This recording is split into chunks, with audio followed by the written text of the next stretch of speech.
नमस्कार, मैं राहुल यादव और स्वागत आपका इस चैनल पर। उत्तर प्रदेश और उसके मुख्यमंत्री योगी आदित्यनाथ लगातार खबरों में बने रहते हैं। कोई ऐसा हफ्ता नहीं गुजरता है जब उनके मुताल्लिक उनको लेकर कोई बड़ी खबर ना आए। और इस बार जो खबर आई है वो सुप्रीम कोर्ट से आई है, और वो खबर जो आई है वो बुलडोजर से जुड़ी हुई खबर है।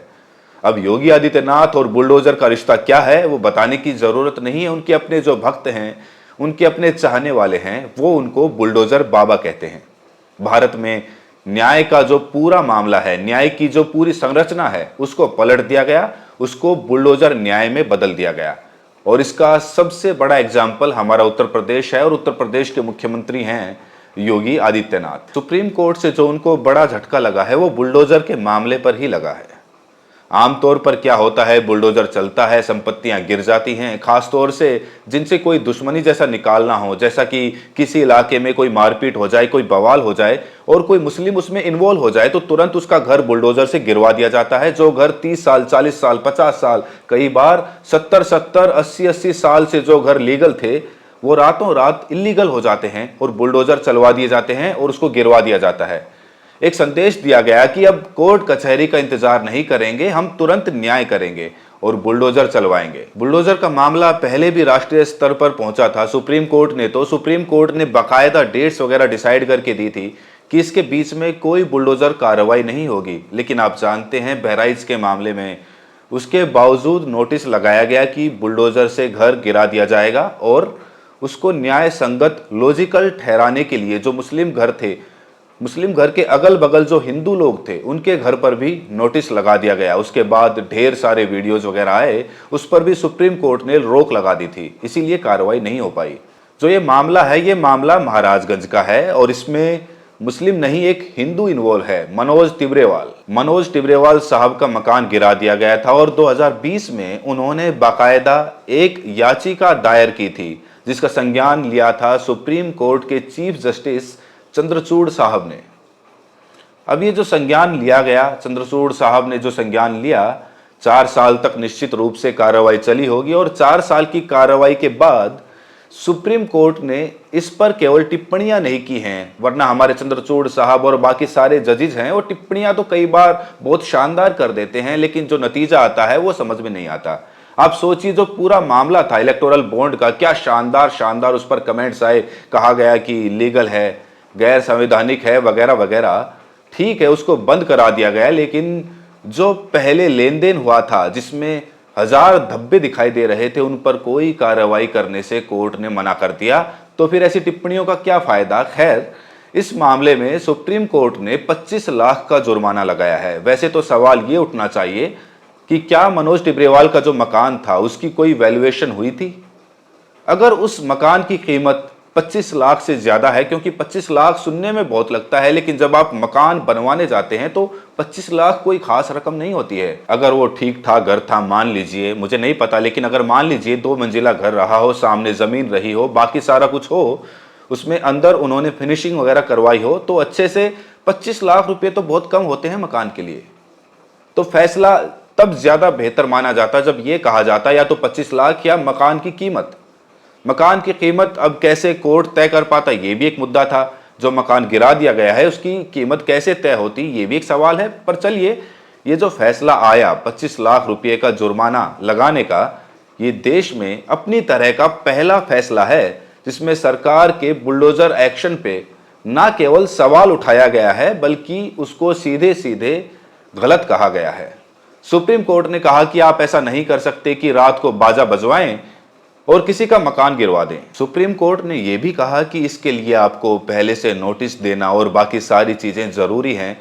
जो पूरी प्रक्रिया होती है, उस प्रक्रिया का पालन किए बिना आप किसी का घर नहीं गिरा सकते। मैं आपको यहाँ पर 2 मिनट रोककर छतरपुर लिए चलता हूँ, जहाँ पर हाजी साहब का एक मकान गिरा दिया गया था। जिस मकान को देखिए आप, कितना आलीशान मकान बना हुआ था। रातों रात ये मकान गिरा दिया गया था क्योंकि वो गए थे थाने पर प्रदर्शन करने एक ऐसे व्यक्ति के खिलाफ जो मोहम्मद साहब की शान में कुछ गलत बोल रहा था। उस पर सिर्फ प्रदर्शन करने गए थे। वहां पथराव हो गया, पत्थर चल गए और उसके बाद उनका पूरा का पूरा मकान गिरा दिया गया। ऐसे कितने ही केसेस हैं जहां आज आरोप लगा या आज घटना हुई और अगले ही दिन मकान गिरा दिया गया। जो मकान नींव पड़ने पर इलीगल नहीं था, एक मंजिल बन जाने पर इलीगल नहीं था, दूसरी मंजिल बन जाने पर इलीगल नहीं था, कोई घटना होते ही रातों रात इलीगल हो जाता है, बुलडोजर जाता है, उसका घर गिरा देता है और भक्त बिल्कुल प्रसन्न हो जाते हैं कि वाह, न्याय हो गया।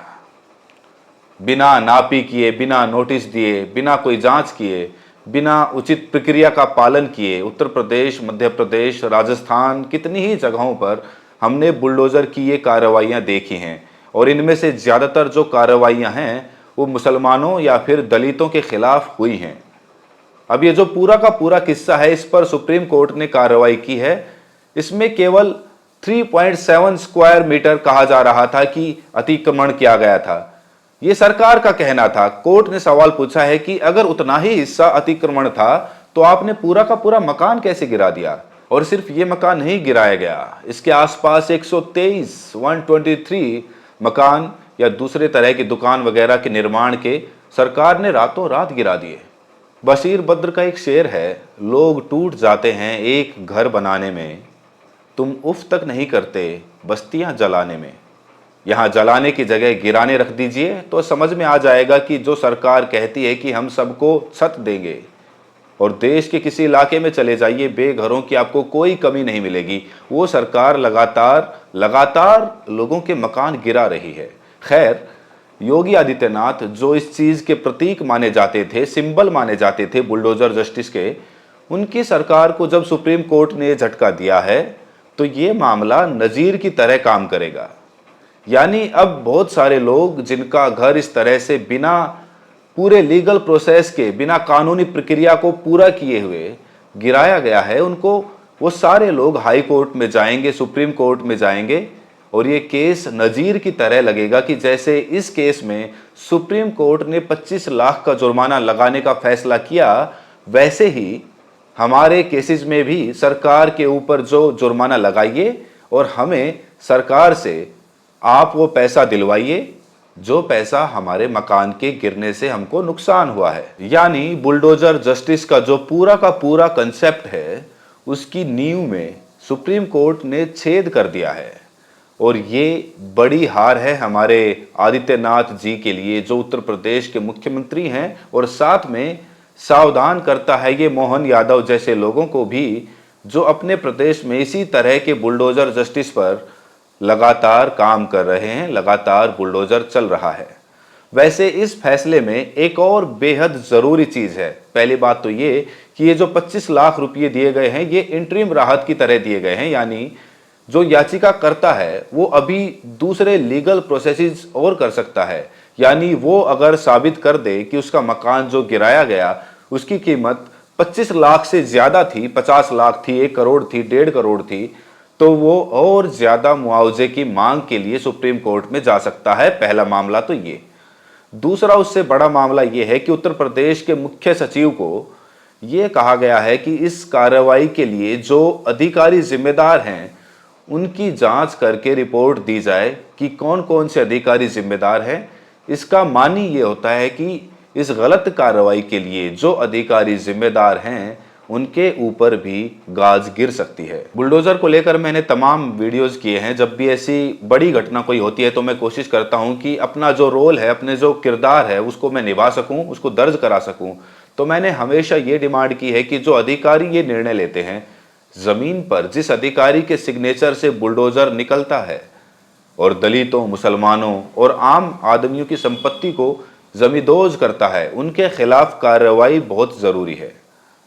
यकीन जानिए कि अगर 2 अधिकारियों के खिलाफ इस मामले में कार्रवाई हो गई या किसी मामले में कार्रवाई हो गई, अगर 2 अधिकारियों के ऊपर भी मान लीजिए यही कार्रवाई हो गई कि जो 25 लाख रुपए देने हैं आप दोनों मिलकर पे कीजिए, आपकी वजह से सरकार को ये नुकसान हुआ है, या फिर 6 महीने साल भर का सस्पेंशन हो गया, या उनकी जो सीआर होती है उसमें एडवर्स एंट्री हो गई, कोई भी, मैं ये नहीं कह रहा हूं कि नौकरी ले लो, सबके बीवी बच्चे हैं, सबका घर है, सब पलना चाहिए। यहाँ बैठकर मैं किसी की नौकरी लेने की डिमांड नहीं करूंगा जब तक उसने कोई ऐसा काम नहीं किया है जिसकी इसके अलावा कोई और सजा नहीं हो सकती। लेकिन अगर किसी अधिकारी के ऊपर गाज गिरी, अगर 1, 2, 3 अधिकारियों को सजा मिली, तो यकीन जानिए कि अगली बार अगर इस तरह की घटना होती है और पॉलिटिकल बॉसेस, मंत्री, विधायक और सांसद फोन करके कहते हैं कि इनके यहाँ बुलडोजर चलवा दो, तो अधिकारी कहेगा कि भैया हम अपनी नौकरी खतरे में नहीं डालेंगे।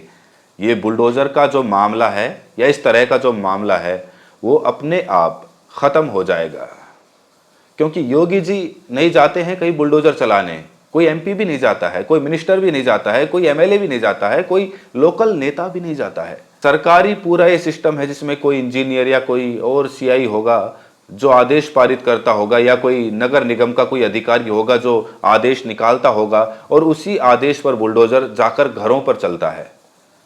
अब जो अधिकारी आदेश निकालता है, अगर उसके ऊपर गाज गिर जाए, उसके ऊपर कार्रवाई हो जाए, तो यकीन जानिए आप ये बुलडोजर चलना बंद हो जाएगा। तो सुप्रीम कोर्ट का ये जो फैसला है ये बहुत बड़ा क्वेश्चन मार्क है योगी आदित्यनाथ की वर्किंग पर, नंबर 1। दूसरा, केवल उत्तर प्रदेश में नहीं बल्कि सारे मुल्क में अलग अलग सूबों में जहां भी बुलडोजर चला है, जहां बुलडोजर से लोगों का नुकसान हुआ है, उन सारे केसेस में ये एक नज़ीर की तरह बनेगा। वो जब केसेस कोर्ट में जाएंगे, चूंकि माननीय सुप्रीम कोर्ट ने फैसला दिया है, उसमें भी चीफ जस्टिस ने फैसला दिया है, तो ये बहुत इंपॉर्टेंट नज़ीर बनेगा कि ये लोग जब कोर्ट में जाएंगे तो ये फैसला दिखाया जाएगा, इस फैसले को कोर्ट किया जाएगा और कहा जाएगा कि जैसे इस फैसले में मुआवजा दिया गया, अधिकारियों के खिलाफ जांच की मांग की गई और लीगल कार्रवाई की छूट दी गई, वैसे ही हमारे वकील को भी दी जाए और जज साहिबान को निर्णय लेने पड़ेंगे। तीसरी इंपॉर्टेंट बात यह है कि अधिकारियों की जांच हो या ना हो, लेकिन ये जो सुप्रीम कोर्ट का आदेश आ गया कि अधिकारियों की जांच करके रिपोर्ट दीजिए, ये अधिकारियों के मन में भी एक सिहरन, एक डर पैदा करेगा।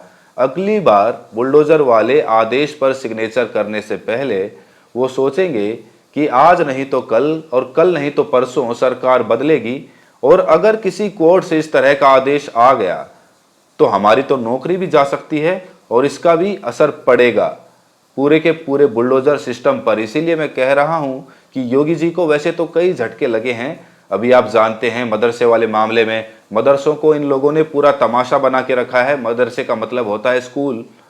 प्रेमचंद भी मदरसे में पढ़ते थे, राहुल सांकृत्यान भी मदरसे में पढ़ते थे, लेकिन मदरसों को इन लोगों ने पूरा तमाशा बना के रखा है। एक तरफ सरस्वती शिशु मंदिर, उसके बाद संस्कृत पाठशाला, इस तरह की जगहें जहां पर एक खास तरह की शिक्षा दी जाती है, उनको प्रमोट करने की बात हो रही है।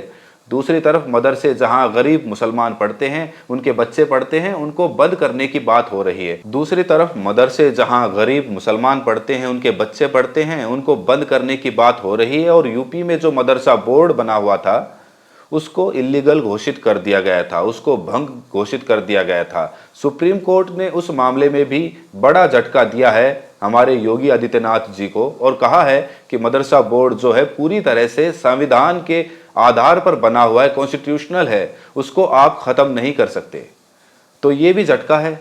लेकिन बुलडोजर वाला झटका इसीलिए बड़ा है क्योंकि बुलडोजर से तो उनका चुनाव प्रचार होता है। मतलब सोचिए आपकी दुनिया में कोई ऐसा मुल्क हो जहां चुनाव प्रचार में बुलडोजर लेकर लोग निकलें ये बताने के लिए कि हम अपने दुश्मनों का घर जो है वो बुलडोजर से गिरा देते हैं। बुलडोजर का जो दूसरा प्रयोग मुझे दिखाई देता है वो इजराइल में दिखाई देता है। वेस्ट बैंक और बाकी इलाकों में ऐसे नियम बने हुए हैं कि अगर आपने घर बनवाने के लिए परमिट नहीं लिया है और अगर लिया हुआ है परमिट कैंसिल हो गया तो भी बुलडोजर से लोगों को अपना घर खुद गिराना होता है। अगर सरकार बुलडोजर से घर गिराती है तो बुलडोजर से घर गिराने का जो खर्चा है वो भी जनता से वसूला जाता है। ये होता है वेस्ट बैंक में और ख़ास तौर से उन इलाकों में जहां इजराइल के सेंटर्स लगातार बस रहे हैं। वो मॉडल इंडिया के अंदर लाया गया। बुलडोजर न्याय का जो, बुलडोजर जस्टिस का जो पूरा तमाशा फैलाया गया और उस पर सुप्रीम कोर्ट ने पहली बार इतनी सख्त टिप्पणी की है। ये अलग बात है कि ये जो टिप्पणी हुई है ये किसी मुस्लिम के मामले में नहीं हुई है, लेकिन मुस्लिम हो, हिंदू हो, दलित हो, इस बुलडोजर न्याय का शिकार तो सभी हुए हैं, कोई ज़्यादा कोई कम। मैं तो हमेशा कहता हूं कि एक बार जब छूट मिल गई बुलडोजर चलाने की तो आज मुस्लिम के घर चल रहा है, कल दलित के घर चलेगा, परसों मेरे घर चलेगा, तरसों किसी के भी घर चलेगा। इसीलिए ये जो झटका है ये बहुत बड़ा झटका है। हालांकि इसका कितना असर होगा ये देखने वाली बात होगी। हमारे जो हुक्मरान हैं, हमारे जो नेता हैं, वो कोर्ट की कितनी इज्जत करते हैं, हम ये सब लोग जानते हैं। इसीलिए देखना होगा। लेकिन जिस तरह से ये फैसला आया है वो बताने वाला है कि बुलडोज़र न्याय को लेकर जितना तमाशा चलाया गया वो कितना गैर संवैधानिक है, कितना इलीगल है और कितना इनह्यूमन है, अमानवीय है। वैसे ऐसा लग रहा है जैसे योगी जी के पास सिर्फ यही एक समस्या नहीं है, दूसरी समस्याओं से भी वो जूझ रहे हैं। जब चुनाव चल रहा था, लोकसभा चुनाव चल रहा था, उस समय अमित शाह और योगी के बीच में टकराव की बहुत सारी खबरें आ रही थी। ये भी कहा जा रहा था कि सारा का सारा यूपी का जो चुनाव का प्रबंधन किया है वो अमित शाह ने किया है और अच्छी सफलता मिलती है तो शायद योगी जी को अपनी कुर्सी छोड़नी पड़े। अब उस चुनाव में तो भारतीय जनता पार्टी का प्रदर्शन खराब रहा, वो दूसरे नंबर पर चली गई। समाजवादी पार्टी ने उससे ज़्यादा सीटें जीती। बहुत सारी धार्मिक जगहों जिसमें अयोध्या बहुत इंपॉर्टेंट है वहाँ की सीट हार गई। भाजपा में योगी जी की कुर्सी बनी रही। लेकिन अभी जो योगी आदित्यनाथ के मंत्रिमंडल ने फैसला लिया है कि डीजीपी की नियुक्ति हम खुद करेंगे, जबकि केंद्र में उन्हीं की सरकार है, केंद्र में भाजपा की ही सरकार है, अमित शाह करते हैं डीजीपी की नियुक्ति क्योंकि वो गृह मंत्री हैं। उनसे ये अधिकार छीनकर योगी ने अपने हाथ में लिया है, तो इसका एक और मतलब है कि योगी और अमित शाह के बीच में सब कुछ ठीक ठाक नहीं चल रहा।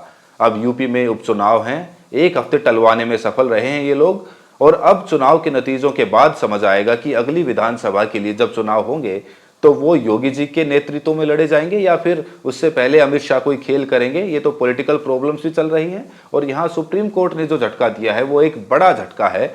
मैं उसका वेलकम करता हूँ। माननीय सुप्रीम कोर्ट के इस निर्णय का मैं पूरा स्वागत करता हूँ और देश भर में जहाँ जहाँ बुलडोजर चला है सबकी जांच करनी चाहिए और जितने मामले अवैध बुलडोजर के पाए जाएं, जितने मामलों में ये पाया जाए कि बिना कानूनी प्रक्रिया को पूरा किए लोगों के मकान गिराए गए हैं, वहाँ किसी तरह मुआवजा देना चाहिए और साथ में उसके लिए जो अधिकारी जिम्मेदार हैं उनको भी सज़ा मिलनी चाहिए।